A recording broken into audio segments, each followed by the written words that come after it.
Hey everyone, my name is Keshav and welcome to the Buckner Project series on financial literacy videos.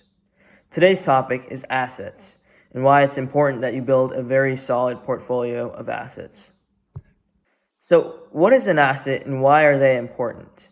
An asset is something that you own that has monetary value, which means that it's worth money, like a house, a car, your checkings account, or stock that you own. We'll get into stock at a later point in our series. Taking inventory of your assets and identifying their value is important because it gives you the total financial net worth. For starters, you want to make sure that your assets are protected, whether it be from a lawsuit or a natural disaster. You want to leverage some assets to achieve certain financial goals, like buying a house, or to cover emergency expenses when they arise. For example, you could get into an accident and be in the hospital for a prolonged period of time. You might not be able to work. The hospital bills might be quite high. In that case, having an asset that you could sell, like a car, would be very beneficial. There are several types of assets. Some assets depreciate, which means that they lose value over time, while others appreciate, which means that they gain value over time. So depreciate and appreciate are opposites. Cash and cash equivalents.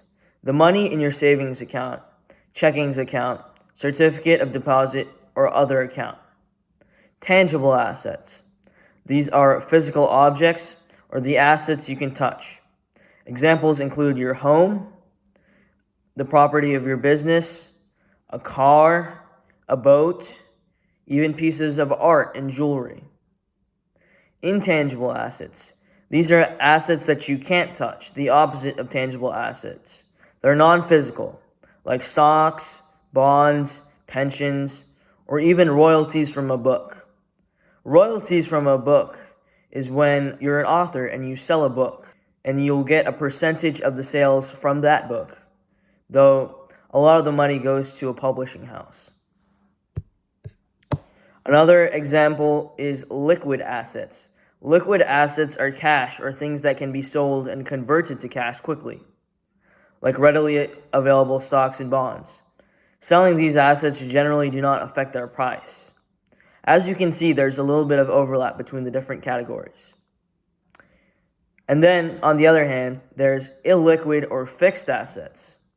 Sometimes referred to as fixed assets, illiquid assets usually take longer to convert into cash, and their value may change in the process. Real estate, furniture, and antiques are all considered illiquid assets. And then there are fixed income assets. Investment money that is lent for interest, including government bonds, certificates of deposit, and securities.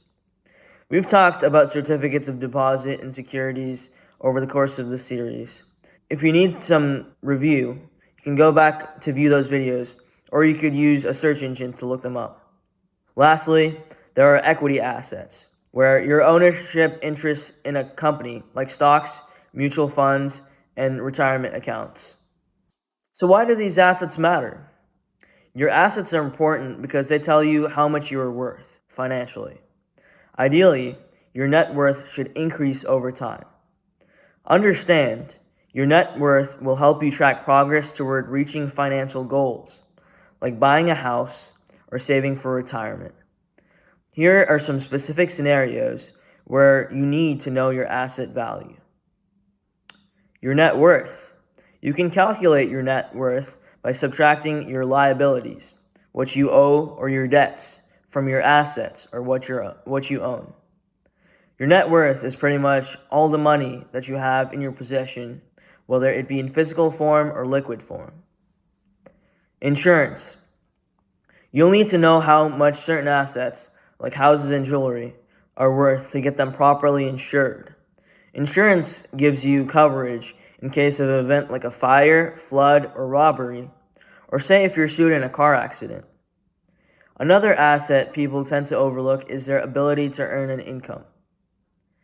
You could consider protecting your livelihood with disability insurance, which means that if something happens where you can't work, say you get into an accident and break your arm, you'd get paid to compensate for your loss of income. And then there are loan applications. Liquid assets are often part of what a bank will look at when you apply for a mortgage, car loan, or home equity loan. You may get lower rates or better terms if you have funds to fall back on to quickly make loan payments if you lose your job. Refer back to our video on credit scores if you need some additional information on this. And then there's collateral. Some lenders require you to put up your house or car as collateral to receive a loan. If you do not repay the loan, these items may be seized to cover the cost. And then there's bankruptcy, which I think I defined in an earlier video, but there's always the possibility that you'll have to give up some assets, like jewelry or a car, if you file for bankruptcy. That's really not an ideal scenario. It's one that you'd like to avoid at all costs. And lastly, there is retirement. Having a stockpile of liquid assets is crucial when you're retired. It's best to have money readily available to cover living expenses when you no longer receive a paycheck. Make sure to account for taxes when converting your assets to cash. It's terrifying, really, to see how quickly some retired people go through their assets. And you always want to have some extra cash to enjoy your life after pretty much a lifetime worth of work. So how do you determine the value of your assets? The value of liquid assets is easier to determine because you can simply log into your bank account or your brokerage, which is where you put many of your stocks and mutual funds, and see it. The value of illiquid assets like cars and a house isn't as clear-cut because you can't simply log into an account and check the balance.